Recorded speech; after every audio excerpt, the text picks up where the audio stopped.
I am making bacon, egg, and cheese fried rice.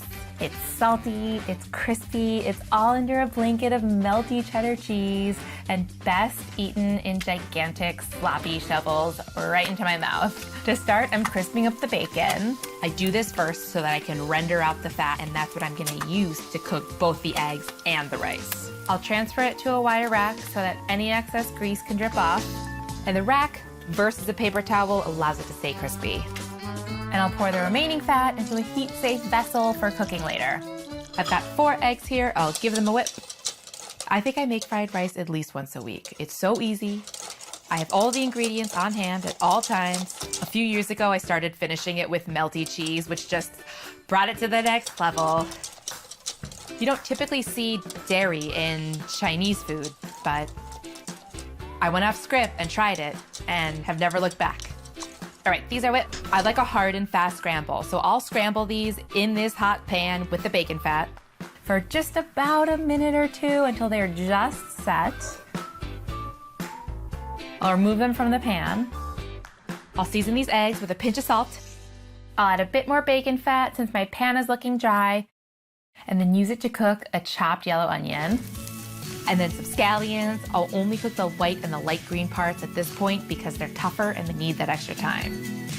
I'll stir these around and allow them to get soft and fragrant. Next, 3 cloves of finely chopped garlic, and then I'll grate in some fresh ginger, which is a little ingredient that goes a long way as far as the depth and excitement. And this should just cook for about a minute. I don't want to burn the garlic and the ginger. So while this goes, I'll grab the rice, cheese, and peas. I've got a few cups of leftover short grain rice here. I'll break it up with my spatula and start to get it warm throughout. I'll sneak in some veggies. I'm gonna toss in some frozen peas. You could use fresh or frozen. If you use frozen, they thaw almost immediately because they're so small. I'll stir these in. And to finish this off, I'll chop up the bacon and the eggs. That's some good crispy bacon. Toss everything together. Spread it out in an even layer to get the bottom crispy, and then cover with cheddar cheese, going all the way to the edges. Now we'll stick this in the oven at 475 degrees just for a few minutes to get the cheese melty. Oh yeah, that is good and melty. And there are crispy, cheesy bits around the edges. I'll finish with a drizzle of sriracha. Every good fried rice has a little heat. I'll add the ketchup in private. And my scallion greens. Wow, that is one good looking fried rice. I'm going to compose the perfect bite. Bacon, some egg, crispy cheese, and I'll dig to the bottom and get some crispy rice too. Here comes the shuffle. Oh yeah. It's cheesy, it's bacony, it's eggy, and the ginger in there. Oh yeah. Chicken, mushroom, and wild rice casserole. So we got our rice, it's rinsed, it's ready to go here. I got some warm stock going, I got some chicken, I got all the accoutrement. But we started with some butter, some shallot, and some nice quartered mushrooms, right? You can use a little baby bellas, the porcinis, whatever. White mushrooms, whatever you can get. I just like to keep them thick because we're gonna cook this a while. I want them to maintain some of that integrity here. That shallot got super caramelized, deep rich color on the mushrooms as well. That's all developing flavors. Next, a little bit of garlic. Now you wanna move quickly, make sure when you put your garlic in there, you got your liquid near, because once that garlic cooks, it's done, it's gonna burn. We don't want that. Next, we're gonna deglaze with a little bit of sherry. Sherry, bold, with a casserole? Hey, man, this Midwest is not simple stuff. We're flavorful, hearty people. Think of chicken marsala. Yep. It's halfway to marsala. Exactly. I mean, this with anything is great. Next, you take your wild rice. While that's simmering, kind of toast it up in the remnants of that sherry and that shallot. It's gonna soak in there, super flavorful right now. Wild rice takes a long time. Yes. It does. Okay? It's like 40 minutes, right? Exactly. It's very hearty, but it's worth it. The payoff, I promise you. It's so good for you. It's such a different chew and earthy flavor than your normal long grain rice or basmati or anything like that. So we're gonna let that go, toast up a little bit. It's sucking up all that beautiful booze. Now we got our warm stock. And this is about 5 cups. You need about 4 cups for this is perfect, but just in case you got some Evaporation. 1 bay leaf.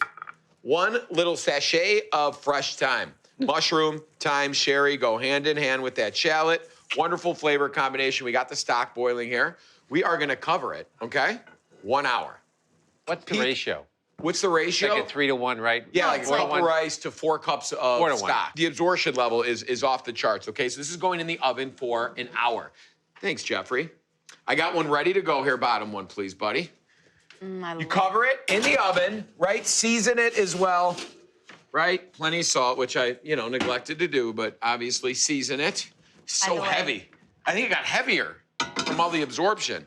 And this is what it looks like when it absorbs all that beautiful stock and flavor. These grains of rice kind of start splitting open. You could see the whites in there. We could take the bay leaf out now. We don't need to wrestle with that later.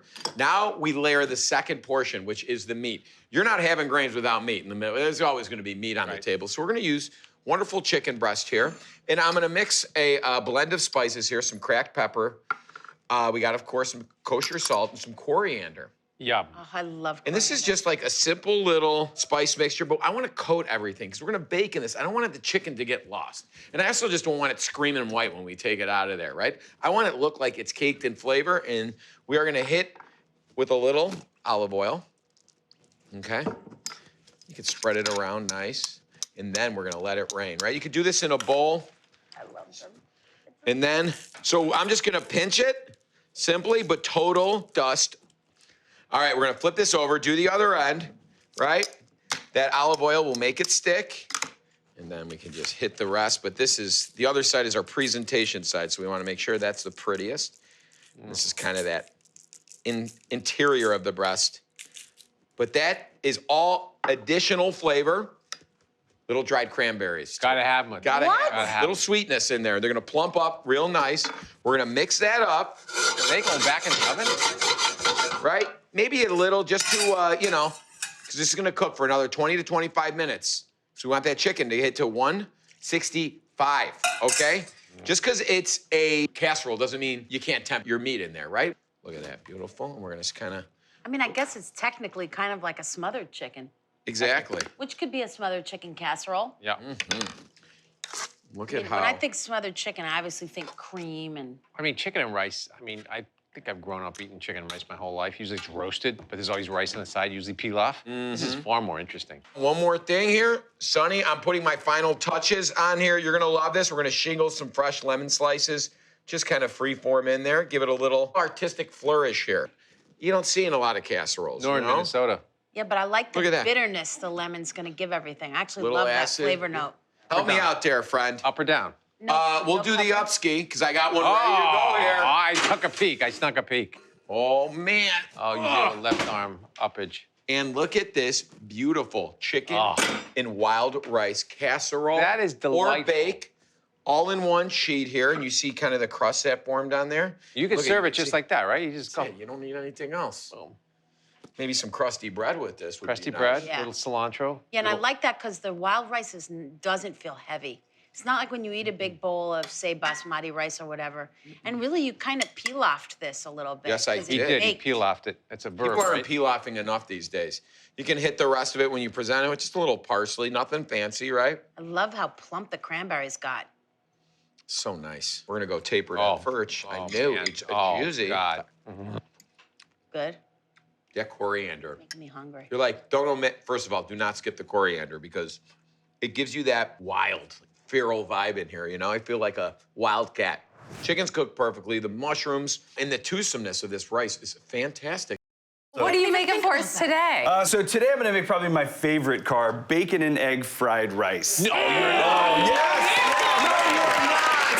I know we've all had fried rice a million times, but I'm gonna show you a few tricks on how to make the best Please. version I of gotta it. How does do that it. sound? I gotta up my game. Firstly, Kate, if you don't mind whisking these eggs, cracking Okay. those eggs and whisking it. Let's always start with like fresh cooked rice. A good secret is to fluff it and get it kind of, loose and ready for the pan so it doesn't clump up there. Can you use leftover rice from the night before? I want you to use leftover rice because this is a great dish Yep. to kind of clear the fridge out. All right, so protein-wise, Who doesn't love bacon? We always have it. So bacon is rendered, all right? I'm rendering it out. You could start from fresh if you want to. Can you use like leftover prosciutto or a scrap of like... Dude, guanciale, prosciutto, ham. So Thinly slice these? Yeah, just thinly sliced on the bias onion if you in your want. fried rice. Yeah, I'm doing onion because I want that extra already. layer of sweetness. Let's not forget some garlic because you need the garlic. We're making bolognese. There you go, exactly. We're not that different. All the cultures are the same. Y'all stole noodles and called it pasta. That was right. We stole from you. Come on, okay. That's what I'm talking about. It's true, they did steal it. Go ahead, stand on your ground on that. There you I'm go. with you. And then again, we're building layers of flavor, right? I'm just gonna do veggies now. For this, I'm using carrots and I'm using a little snap peas. So, but you could literally leftover veggies. I want you to go through your fridge, not have to buy anything new, and just utilize what you have, right? The secret is gonna be right here. Katie has whisked these eggs so beautifully. Expertly whisked. It's like sunshine in a bowl. Check it out. This is the secret. You got to go wet egg and immediate rice. You cannot wait. Never did that. And no one does it like this. I never did that. I always do the rice and then I do the egg No. too. You know what happens? I'm going to show you what happens. You press the rice into the wet egg, right? And then the egg coats the rice and forms this kind of naturally non-stick surface and makes it even more fluffy because the eggs coagulate. I mean, think about coddled eggs. Think about soft scrambled eggs. This, you kind of blend that into rice and you don't have to add any extra oil. So is that one of your grandma's tricks? Yeah, it is. This is an old school Hong Kong cooking trick, right? And GZ, I've taught GZ one thing today. You finally admit you learned something. I learned something. Now, What day Katie, is if it? you don't mind, now flavoring. People think Asian food is hard, but it's not. I'm using cast iron. I'm not even using a wok. You don't need one. 2 ingredients: soy sauce you already have. Doing a blend soy sauce and oyster sauce. And we've educated a lot of people on this show about oyster sauce, but how much? You know, go 50-50 for right now. Okay. I cut you off. What were you gonna say about oyster sauce? No worries. Oyster sauce. I just want you to think about these ingredients as flavors. Soy sauce is salt and savoriness. Oyster sauce is more savoriness with a little bit of sugar and salt. So think about it. It's very, very simple flavor combinations, but by kind of putting them into the right time, they make things super delicious. There you go. You want to just give me a few dollops? And a really good fried rice should not be dark and soy-like. Does that make sense? Perfect. And then I'm going to back that up with a little salt. Jeez. And then fold. Look, by folding, those eggs are coming up, and we've made French scrambled eggs. Yeah. You know what I mean? And as these come up, they surround the rice, they make a fluffy rice, and there's gonna be a point where this fried rice goes from wet to fluffy and dry, and then we're gonna serve it right away. I'm learning so much right now. Good, right? It's so fast. I mean, we're doing this in real time. I feel like this would be a good recipe. You know, went out and had a few drinks with your friends, and you come home and you need a little something to soak it all up. I've never been there before. I'm sure you've never heard of it. One last thing, you want to just garnish me with a half of those scallions? Sure. And look, and and there's an actual technique. I don't want to get too nerdy. Can I get a little more nerdy? Totally. Is that okay? Yes. Geek out on us. So there's 2 styles of fried rice. One is called gold-covered silver. One is called silver-covered gold. Think about gold as eggs, silver as rice. Real simple. So the other technique is cooking eggs first until they're cooked through. So that is gold over silver. This is silver into gold. Does that make sense? I have always golded over silver. I and now I know. Most of the world goes the wrong way. This is how to make super fluffy fried rice. And look, we're at that point where rice is not wet. It's not dry. It's fluffy. And look, the pan, we barely used any oil in the pan. And it's awesome. So, Katie, a little more scallion. Always finish fried rice with a little white pepper. Right? Just like that. And then... Did you take notes? I did. I'm recording the whole thing. And there it is. May I serve you guys? Yeah. May I serve you? Two. Ladies first, of course. Thank you. You bet. And yeah, I mean, that's it. This is my go-to carb. This is my childhood in a bowl. I mean, look, I brought it to a few levels higher, but Yes, you did. again, you can use any We're several combination levels higher right now. of veggies, rice, protein, but again, you cannot go wrong. You know what? He wasn't even sharing. So in the manners. All right. You know, usually you think of fried rice as like a heavy dish. Look, the bacon is... And having that bacon in there for the little touch of smokiness, the vegetables are still crunchy, and that rice is so fluffy. The egg gives it this like nice creaminess. That's exactly right. A really good fried rice should not be oily, should not be too saucy, and it shouldn't feel like a belly bomb. Wow, Jill. I'll tell you. This is my sheet pan fried rice with tofu. Oh, tofu, where the meat at, Katie? That's how you win it. Tofu is a great way to have a plant-based protein. I think it's really tasty, and it takes on whatever kind of flavors that you're given to it. So, Jeff, I'm gonna have you work on my garnish. If you'll thinly slice up those 3 scallions, that would be great. Great. And I've got some rice here. This is just cooked white rice. If you have leftover rice, if you've ordered out and you've got those little containers in the fridge, great way to use it. Or if you have frozen rice, you can thaw it out and use it.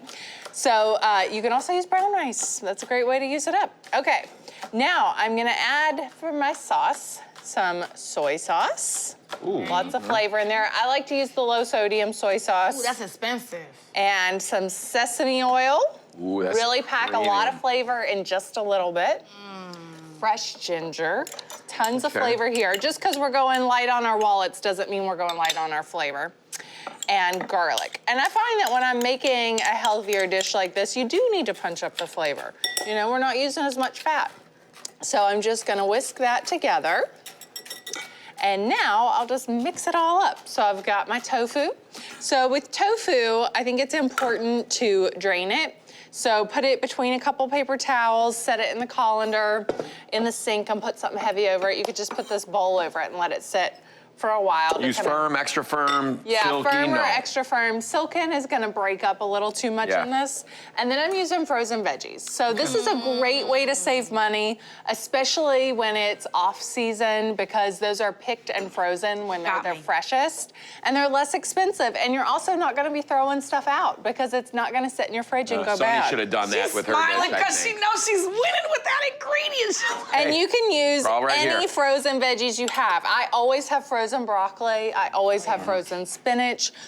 All right, so toss this up. And you can also use any protein you have left over. You got a leftover chicken breast, chop it up and put it in here. Leftover pork chop, that would work. We Even broke, Katie. We don't hot have that. dogs We would broke work. Hot dogs. Yes, remember I made once before a hot dog fried rice here with your leftover hot dogs? It smells great in there. A lot of great flavor in I'm there, gonna put too. just a little bit of salt because the soy sauce is gonna give us a nice saltiness. This actually and looks some like fried pepper. rice. It I'm does, nervous. doesn't it? Now, when you're making fried rice at home, it's hard to get it crispy unless you have a big wok. But not here, because we're putting it in the oven on a sheet pan. You put it under the broiler or in a baking? I just want to argue, like, is that really a meal, though? Like, Heck yeah, that's a meal. You put that in a bowl. Yep. You've got your protein, your You're right. carbs, your veggies. Now spread it I'm out. just jealous. And I've put a piece of parchment paper on my sheet pan, because that's gonna make cleanup easier. You know what I love is too, if you don't have a wok, you don't have a lot of saute pans, a ton of oil, space, you can brown in the oven like this. You don't think about doing it. You shut that oven door. Yeah. You take dinner out Yeah, and you eat. you walk away. Walk All away. right, Nice we're pun gonna there, walk cover away. it at the beginning with some Oh, foil. wow. That's So that it expensive turns aluminum expensive foil. This foil, alone, that's Katie. really That is wow. Only one piece, Katie, okay? Okay. You can hear how Three- thick it is, too. It's the premium 375 degrees for about 10 minutes. Then you're gonna take the foil off and give it another 12 to 15 so that it gets nice and browned and crispy. Look at this. This is perfect Wow. for a meatless Oh, look at Monday. that. Okay, let's scoop this up. Look how nice and crispy it is. And the tofu is still sort of supple, and that's a nice texture. Yeah, and you know how sometimes when you stir fry tofu, it just falls apart. You do it in the oven, and it keeps its shape. All right, I like to hit it with a little bit of sriracha. That in your recipe? Yeah, it's In it. Yep. Oh, man. All Oh, right. wait, don't forget the scallions I chopped. Oh, yes. yeah. Chef. Now, Money. now Pour on those and then quarters. the white Yeah. truffles Yep. after Pour that. those Isn't this quarters on. beautiful? All right, Jeezy, since you are the big spender, I think that Hey, big spender! you should try my I take that as a compliment. my actually. inexpensive fried rice first and Wow. see what you think of that. Really easy to make. What I like Super too is simple. you could use any leftover grain you have hanging around in the fridge. Absolutely. Hit it with some scallions. Oh my God, your Gruyere-kissed lips don't know what hit them. He's like frozen vegetables, zutalo. This is the best part of the show for me, is watching GZ eat. I've silenced him. I don't know if that's a good thing or a bad That's thing. always a good thing. I'm afraid. Nah, when I'm a he's little quiet like that, afraid. he's ruminating. Really good. It's yummy. I mean, it is. I love the spice. It tastes like fried rice. It does. It's just hurtful that it's so inexpensive. I'm gonna combine 1 cup of water along with half a cup of white vinegar, 1/4 cup of sugar. I'm just getting together a really simple brine that's gonna pickle my veggies and a nice big pinch of salt. Now I'll bring this to a simmer and I'm gonna whisk it so that the salt and the sugar dissolve, and then it'll be ready for my veggies. I've got some carrots here and a daikon radish, and I'll pile them in. I love to have this slaw on hand because it's not only gonna be great on my rice bowls, but it's also really good on sandwiches. And now I'll pour my brine right over them. A quick pickle is something that uses vinegar and some sugar to impart that pickly flavor pretty quickly, and you can use this brine with any sort of vegetable. I'll cover these up and stick them in the fridge for a good 30 minutes, but they'll keep for a couple of weeks. Right now I'm just chopping up some garlic that'll go in my marinade. And now I'll grab my chicken thighs and a bag to marinate them in. I'll add my chicken thighs directly to the bag. And you can use chicken breast too, either will work. I'll add my garlic, soy sauce. This is a really simple but really flavorful marinade. I love sesame oil. Sesame is one of my favorite flavors. The toastiness of this is delicious. And now I'm gonna add the juice of an orange and the juice of a lime. You actually don't wanna marinate chicken in citrus for very long because then it'll get rubbery. So it only takes about 15 to 30 minutes. If you get seeds in it, don't worry about it because it's just a marinade.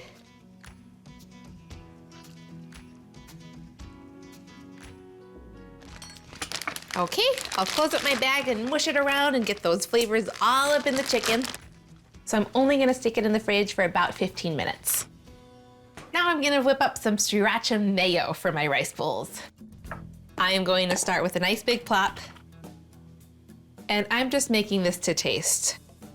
My mom and I like quite a bit of heat, so I'm gonna add a nice big hit of sriracha, but just do it to your taste.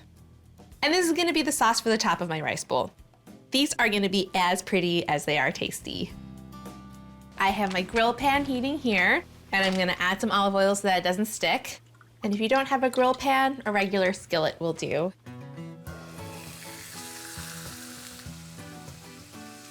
While my chicken grills, I'm gonna prep the rest of my toppings. I have an English cucumber and a jalapeno and the slaw that I made. And I like cutting them along the bias because it looks pretty that way. Okay, I'm gonna check on the chicken. That is exactly what I'm looking for. It has some beautiful char marks on it. I'm gonna grab a lime to chop up. Now I'll thinly slice these. Oh, it's so juicy. I've already got some brown rice prepared, so a scoop of that. Now the chicken. I like to top the chicken with some hoisin sauce. Hoisin is kind of caramelly and sweet. It's so good. And a mayo plop. My slaw. And the cucumbers. I know my mom's gonna want kind of a lot of jalapenos. I'll add extras to hers. And some cilantro. I'm gonna finish this with a lime wedge. Right there. I'm really proud of these. My mom's gonna love them. Yeah, from my first chosen city, which a lot of military brats know what that means, the first city I decided I wanted to live into, comes a dish that I love because it's not only meaty and delicious, but it holds a special place in my heart. It's the very first recipe I ever wrote, and it couldn't be simpler. Here's a little screenshot of the recipe. It's changed because I'm in a competition now, so some of the recipe ingredients are out of it, but very proud of my very first red bean gravy recipe. And I hope it's very inexpensive because New Orleans eating is all about inexpensive eating. Do you know what I'm saying? The po' boy, let's talk about it. So in my cast iron enamel pan here, I've got a little bit of fat of olive oil, the cheap olive oil. You know what I'm saying? Then I've got 1 link of andouille sausage, You want to get that in there and just brown it off. I always cut them at a bias or an angle, and that's my little trick just so they don't roll off the cutting board. You know what I'm saying? Hey. Yeah. All right, so into the pot here, you're gonna add the Trinity, which is green bell peppers, white onion, some celery. Gonna move this around. And the whole idea here is to get this nice and translucent. So you're gonna cook that down a little bit here. And then after you cook that for a few minutes, it's gonna start looking a little bit like this. You're gonna come over here and take a look. Lots of luscious love. I've got some garlic. Now I like to kind of taste this at this moment because the sausage comes with a whole lot of salt and flavor, so you might not even have to salt this. And we're also gonna get some canned beans into the game plan, which if I would have known how hard in the paint Katie was going, I would have done dry beans and just said soak them overnight. Well, your dried beans are a third of the cost of canned beans, so that's a great money-saving tip. Yeah, so I just take some kidney beans here. That's what I'm going to when the apocalypse comes. I'm storing stuff in my basement. I got plenty of beans. All right, so you get the beans in. I don't know if you noticed, I did not rinse the beans. We'll take all of the liquor from the can, and then I like to add a little bit of water to the can. Swish that around. But before that, what's really coming through with lots and lots of flavor, which my first recipe had, you know, white pepper, black pepper, red pepper, like a trio, and then all kinds of other spices to really bring it together. But you know what, if we're trying to save money, a ham hock that is smoked has so much flavor, very inexpensive, and this is a big one. So just get this right in there. Gonna add some water over the top. It's kind of a braised thing, so the idea here is you don't have to cover the ham hock, you just have to do about halfway up. Gonna put the lid on this and just kind of let it hang out and percolate for about 30 minutes, you know, maybe 25. Depends on the heat, how big your pot is, all that good stuff. And here we go right here. I can smell it. When you open it up. Wow. You better give me a heaping helping of that. You know, come in, move it around. The longer you cook it, the more of that meat's gonna come off of that ham hock bone and just kind of shred up into your sauce here. But this is good and ready to go. You have to serve it with some white rice. White. So I've got some white rice right here. Is that cheap white rice? It is the cheapest of the cheap white rice, yes. And then you just come in here. This is truly one of my first things that I love to eat. Go to Mother's right there on Poydras and Chapachulas in New Orleans and get you some gumbo, a debris sandwich, a po' boy, and some bread pudding. And shout out to all of the students at Loyola University, where I used to go, and everyone down there just enjoying the who that culture. I said that, not that. Oh, look at all that. True breeze. Look at that, huh? Well, here's what I'm excited about. You've got Louisiana hot sauce to go with it. Yes, you have to have the right hot sauce for that, for my red beans and rice gravy. Hook it up with a little shaky, shake, shake. Yes. To taste. I like a lot of this. So, What's Katie? the over-under Can on I this? guess? You please, What's the Jeezy, over-under? please guess how What's the inexpensive line? What's the and line on it? parsimonious you think I am with my red beans and rice. I'm gonna say that's $8.50. I'm gonna say I'm thinking $8 $12.25. $12.25. Are you guys ready for this? Yes. Price of my red beans and rice for a family of 4, because I'm trying to get this gold ticket is. Oh! 10:38. Go! 10:41. Can't see anything. Pennies. It's a game of cents. I want to freak out. No, please. Game of inches.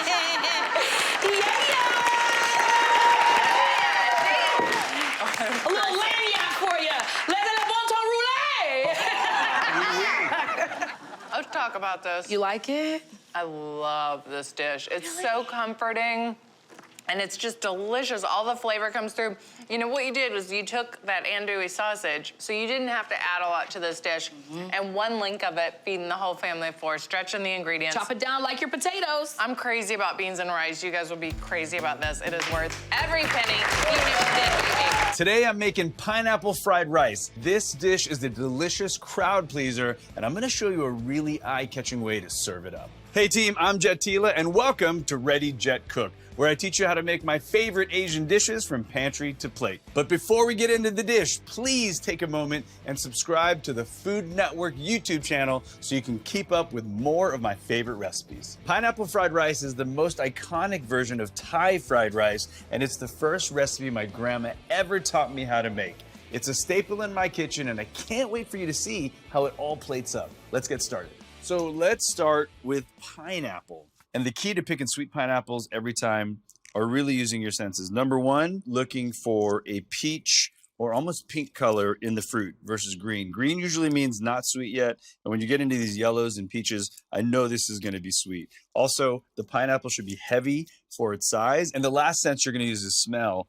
And what you're gonna wanna do is smell that base of the pineapple. And if you get that floral pineapple smell, I guarantee you this is gonna be a perfect pineapple. So I'm gonna show you how to make a pineapple into a serving bowl. Thai cuisine is kind of known for its fruit carvings, and this is the most basic version that's gonna really be a stunner at the dinner table. So the first thing I'm gonna do is look for this kind of symmetrical midpoint in the pineapple, meaning I'm gonna let the pineapple settle naturally on a flat spot, and I'm looking for that mid point, which is right there. Do not remove the fronds. I'm keeping the fronds on. I'm gonna line up the knife parallel to where I'm gonna cut, and I'm going to angle and just slide the edge in. So I've pushed the edge in and leaned to make that first cut. Once I'm done, I'm gonna flip it 180 degrees, find that cut line again, line it up visually to split that frond in half, and just lean, slice, and I've opened up that pineapple perfectly. I have two potential serving bowls here, and what I'm gonna do now is chalk up on the knife, meaning I wanna grab the knife by the blade, and I'm gonna kind of just give myself a visual cut line, right?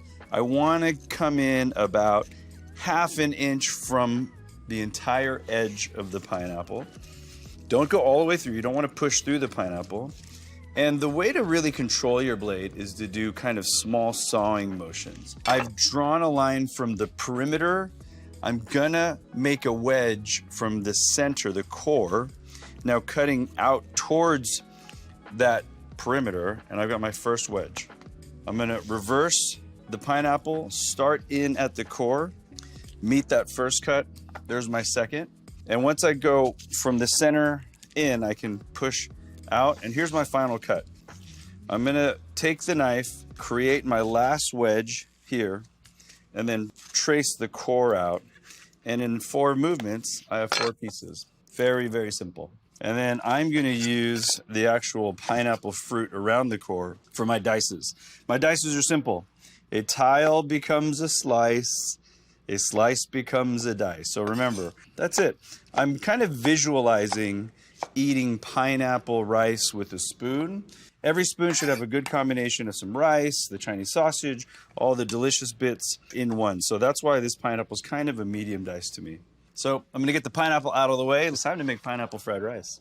So now it's time to grab aromatics, and in Chinese cooking, it's garlic and ginger, but because we're making a Thai fried rice, we're gonna add shallots to the game. So mincing shallots, garlic, and ginger are all slightly different. So for the shallots, I cut the tip and the tails off to expose the lobes. I'm gonna bring the lobes to the edge of the board so I can do a parallel knife pass, not going all the way through. Now I'm gonna go in perpendicular to the cutting board, 1/8 inch, leaving it all connected by the end there. And then finally, I'm just gonna do a 1/8 slicing pass, and that's gonna give me a perfect mince.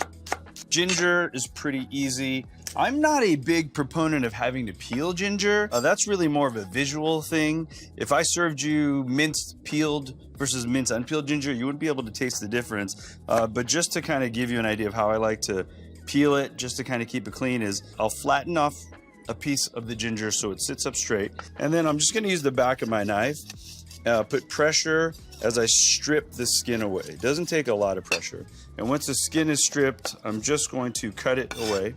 I'll do the same thing with the top, cut a flat edge. Yes, my grandmother would be mad that I'm wasting that ginger, but come on, man. It's really not that much. And again, stripping the ginger away. Flat tiles. 1/8 of an inch is gonna be plenty here. We'll stack those on top of each other. I'll cut those into slices. I'm gonna perpendicular cut this now. Lastly, garlic. I'm always removing the ends of the garlic and then taking them apart that way. They just kind of fall apart. With the roots removed, just taking the knife and smashing them flat. There's a nice thin layer of garlic oil that lives right between the clove and the skin, and it makes the skins just fall away. Now, hot wok or hot pan means don't over process your garlic because you don't want it to basically catch on fire and burn immediately. All right, so that's it. Aromatics are done. Let me grab the rest of my items out of the fridge. All right, so Chinese sausage is its own thing. We call it lapchung in Chinese, and it's friggin' delicious. But if you've never had it before, it tastes like a less sweet pepperoni. It's got kind of like the spirit and the sweetness of pepperoni, but way more savoriness and way more saltiness in the best way. It's super addictive. They're usually pork or chicken. There's got a good amount of seasoning and sweetness in there. And all I'm doing here is slicing it thin on a bias because I want to render it down. There's a decent amount of fat, and just like bacon, you want to give Chinese sausage some time in the pan because you want that fat to render and you want that fat to flavor the rest of this dish. This rice was made yesterday, put in the fridge, and day-old rice is really a great trick to make sure you're not having to use too much oil in the pan. If you watch me make Chinese fried rice where I used egg, you can use hot rice. But because I'm making a Thai fried rice without egg, day-old cold rice is the key. All right, so let's make some sauce. Very simple sauce makeup. We're gonna talk about just a few ingredients. So here I've got Thai fish sauce, Thai soy sauce or soybean sauce, but I need to get one more item from the pantry. I need to get some curry powder. This is a very simple sauce to build. I'm just dumping and stirring. So liquids first, fish sauce and soy sauce. Now Thai food, hot, sour, salty, sweet, savory. I've got savory and I got salt. So sugar is gonna be sweet. I'm adding a level of spice, not hot spicy, but literal dry spices with a little bit of curry powder. And curry powder is basically turmeric, which makes that yellow, and then a mix of all these other delicious dry spices. All the ingredients in, I'm just gonna stir this up. And what I've done in restaurants before is I've multiplied this recipe, I put it in a squeeze bottle, and I've just shaken it up. It just lives in the pantry or the fridge as a pineapple fried rice sauce. All right, sauce is done. I just need to grab my pan and let's get cooking. All right, so the pan is hot. I'm always starting with neutral oil, basically oil that doesn't have a lot of flavor but has a high smoke point. Aromatics, garlic, shallots, ginger. Make sure to get that super fragrant. I don't want it to brown right away. I'm gonna slow down the oil temp a little by adding my sausage. And now I'm gonna actually just use the surface area of the pan to really start rendering this Chinese sausage. I don't mind a little bit more oil to help the rendering. But again, I wouldn't be mad at you if you used bacon in here. I actually would never be mad at you if you used bacon in anything. But this is a really nice substitute. And if you are one to love egg in fried rice, this is also a great place for it. I would add it right after the oil and the aromatics and before the Chinese sausage. And as you can see, because I sliced it really thin, the Chinese sausage is already starting to crisp up on the edges and starting to render out. It's not a very high fat sausage, and while that's happening, I'm gonna cut some scallions because I have a little bit of time. So scallions in this dish are going to be a garnish. So I'm going to do a very extreme bias. So this might equate to a few normal sized scallions, but again, very thin, very extreme bias. So I'm going to be garnishing and finishing with these scallions right near the end so they warm up a little bit. And they're going to be married together with a bit of cilantro. This sausage is crispy on the edges. It's rendered out. The aromatics are brown, but they're not burnt. And now it's time to add the second protein, which is the shrimp. Now the shrimp are gonna cook really quickly. So I'm gonna toss them in that aromatic oil just very, very quickly. I'm gonna move right to the rice. I'm really kind of looking for that shrimp to not cook through all the way. So let's slow that cooking process down by adding our rice. Super important to not break the rice grains. So use that bottom of the spatula to push and then toss over and keep pushing. You know, rice is kind of representative of your health, your life, your success. So don't be going and breaking rice grains, all right? Because that's bad juju. I do want the rice to have direct contact with this pan so the edges get nice and crispy. They start to warm up and open up that flavor and that texture. And I'm also always looking at that shrimp. I don't want this cooked yet because I still have to add my pineapple sauce and garnishes. But I do want to toss this rice into that fat. That's perfect right there. All right, the rice is opening up, meaning it's declumping and getting nice and loose. Now it's time for sauce. As you're applying sauce, make sure to give that sauce a final mix to incorporate the sugar and the curry powder. And I'm actually gonna kind of use that sushi technique of the ladle of the little spatula helping to distribute the sauce. And that's just so I don't get one giant clump of sauce somewhere. So small pressing circles works the sauce into the rice. I've got nice even coverage. It's time for pineapple. Pineapple goes in. I put it in close to the end because I don't want this pineapple to cook. I just want it to warm. I don't want it to lose its acidity and its sweetness. I'm lowering down the heat. The rice has absorbed the sauce. The pineapple looks perfect. The shrimp looks perfect. I've got to taste this. This is your last chance to make sure you've got the flavors right. So I'm going in now, hot, sour, salty, sweet, savory. That's what I'm tasting for. That's perfect. If it didn't have enough flavor, it's time to add a little sauce. If you feel like, oh no, I've got too much sauce in there, you can balance that out with a little more rice. Okay, so now it's time to fold in my scallions. And you can leave a few slices if you want for the top, but the scallions are really gonna kind of warm up and melt into this rice. Looks good. Bring your pineapple boat to the pan and just start loading. Man, that looks incredible. I mean, come on. That's literally art culinaire right there. Final garnishes for me is a little bit of white pepper. It's very traditional to put just a little kiss of white pepper on the top of fried rice. Just a little bit of cilantro over the top.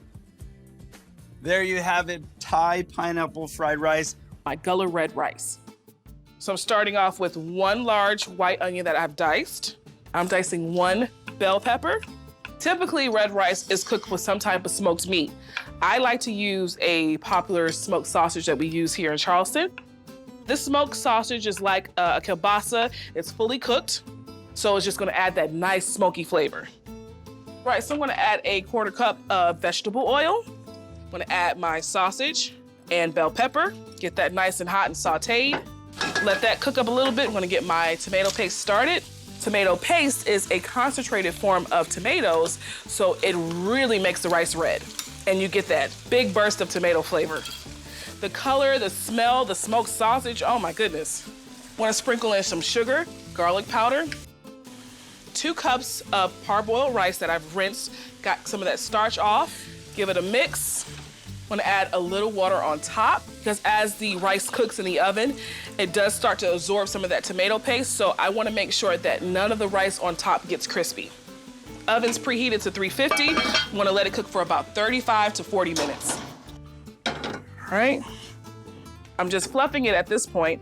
It's still a little bit on the wet side, and that's okay. That's what fluffing is for. And you know, it's basically done, so it wouldn't hurt to taste. Lord have mercy. This tastes like my grandma's house. That is red rice for you. Broccoli rice casserole is a cherished Thanksgiving staple. I started by sauteing some finely minced onion with a little bit of garlic in butter. It's nice and soft. So I'm gonna move forward with making a scrumptious sauce. I'm gonna thicken it up with flour, about 1/4 cup. And I let the flour cook just a little bit. So I'm gonna add 1/2 teaspoon of mustard powder and 1/4 teaspoon of cayenne pepper. So I'll stir those in. Ooh, that cayenne. I kind of got a little whiff of it. So now I've got 3 cups of whole milk. I'm gonna turn the heat up just a little bit, and I'll stir the onion and flour mixture while I pour in the milk. Now I need to let this heat up, and it's gonna bubble up and thicken. That'll take about 3 minutes. Amazing. I'm gonna make the sauce a little more creamy by adding some cream cheese. I'm gonna kind of break it up as I add it. I'm gonna add some grated Parmesan. Okay, that is looking good. So I'll grab some salt and pepper. And I like to add quite a bit of pepper. You really can't add too much pepper. At least in my neck of the woods, you can't. And I've got some paprika, and I'll just add about half a teaspoon. So I'll mix that in. So much flavor.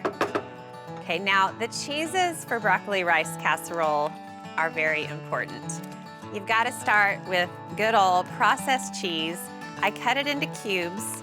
There is nothing creamier than this cheese when you add it to a sauce. Now I've got some freshly grated sharp cheddar, and I'm gonna add about 1.5 cups, and I'll save the rest to go over the casserole when it goes into the oven. So you're probably wondering, well, what about the broccoli? That goes in now. I've got 8 small heads. Make sure all that broccoli is coated in the cheesy goodness. Okay, it's pretty thick, but that's exactly what you want.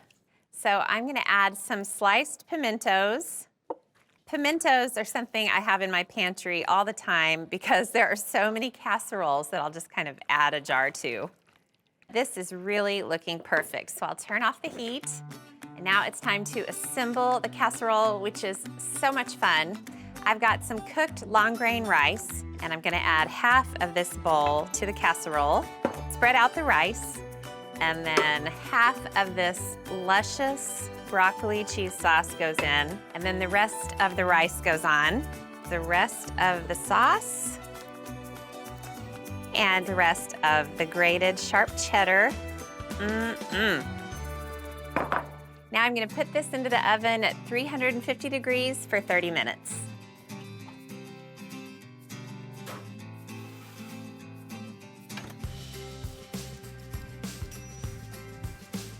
I'm gonna be heading to church soon, and I cannot wait because that means I'm gonna get to eat this beautiful broccoli rice casserole at the potluck. How good does this look? I cannot recommend this enough. You dive in, and at this point, words fail me. Looks so good. Obviously, at a potluck, there'd be a lot more food to go with it, but I just wanted to show you its deliciousness.